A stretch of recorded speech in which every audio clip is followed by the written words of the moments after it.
Bienvenue à tous sur le Wrestling News, l'émission qui résume en une journée l'actu de catch de la WWE, de la TNA, de la ROH et de toutes les fédérations partout dans le monde. Et on commence donc par les titres et on commencera donc par Roman Reigns. On continuera par parler des résultats de NXT et enfin on terminera avec les house shows. Il y a eu de la casse où on pourrait voir d'autres lutteurs et divas aller à l'infirmerie. Bon allez, maintenant on commence donc avec Roman Reigns, comme vous le savez sans doute si vous ne vivez pas dans une caverne, qu'il fera face à Triple H à WrestleMania.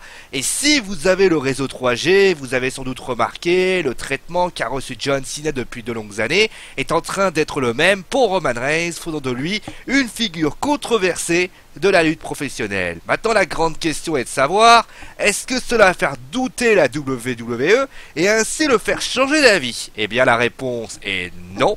En effet, je peux même vous dire, anti-Reigns, que vous risquez de le voir superstar à contester pour au moins 3 éditions de WrestleMania. Et oui, comme vous le savez, Roman Reigns est le nouveau joyau de Vince McMahon et il est prêt à tout. Il n'est pas prêt, je veux dire, de l'abandonner pour le moment, et ce n'est pas les sifflets ou autre chose qui changera cela. En effet, d'après Dave Meltzer, d'après le Wrestling Observer Newsletter, il affirme que Roman sera le top babyface de la compagnie, et comme je l'ai dit, c'est pas les sifflets qui changeront ça, déjà parce que le succès de la WWE, ce n'est pas Roman, mais également d'après lui, eh ben, ce n'est pas Roman, mais un ensemble de choses.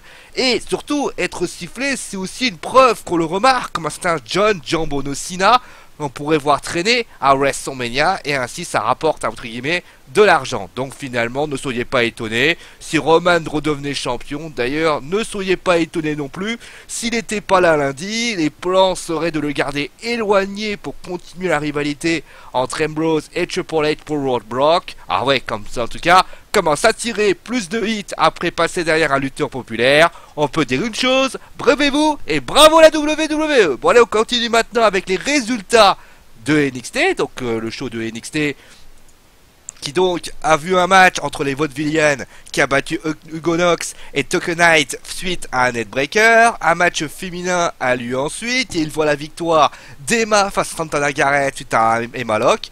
Vient ensuite un moment important, William Regal qui annonce et qui présente un lutteur incroyable, Austin Harris. L'ancien lutteur de la TNA va vers le ring mais il se fait attaquer par Baron Corbin et le termine avec un Hand of Days. Et le troisième match voit la victoire d'Elias Samson face à Steve Cutler suite à un Neckbreaker. Décidément, les Neckbreakers sont privés à NXT.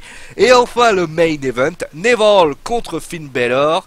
Et victoire de Finn Balor suite à un coup de grâce, concluant le show. A noter que la semaine prochaine, Samoa Joe et Sami Zayn s'affronteront. Bon allez, maintenant on va continuer et terminer donc avec les house shows de la WWE.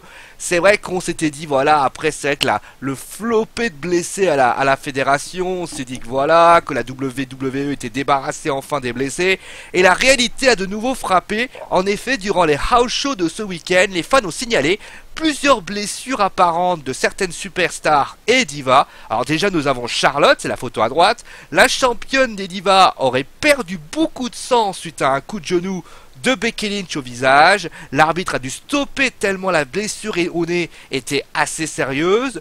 Du côté de Sheamus, c'est Kalisto qui l'aurait blessé sur un coup au visage suite à un moonsault.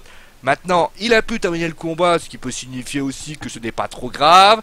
Et même du côté de NXT, d'ailleurs il y a eu de la casse, Asuka a mis KO Emma avec un énorme coup de pied et l'arbitre a dû arrêter le combat. Et enfin, Tommaso Ciampa, l'ami de Fafa, se serait blessé à l'épaule suite à un Shatter Machine de la part des Revival. Le lutteur serait blessé à l'épaule et aurait mis du mal à se relever. Bon, en tout cas, tout ceci n'est que rumeur et il faudra bien sûr une officialisation concrète de la WWE pour savoir si blessure il y a. Bon, en tout cas, moi, c'est la fin de cette semaine de Wrestling News.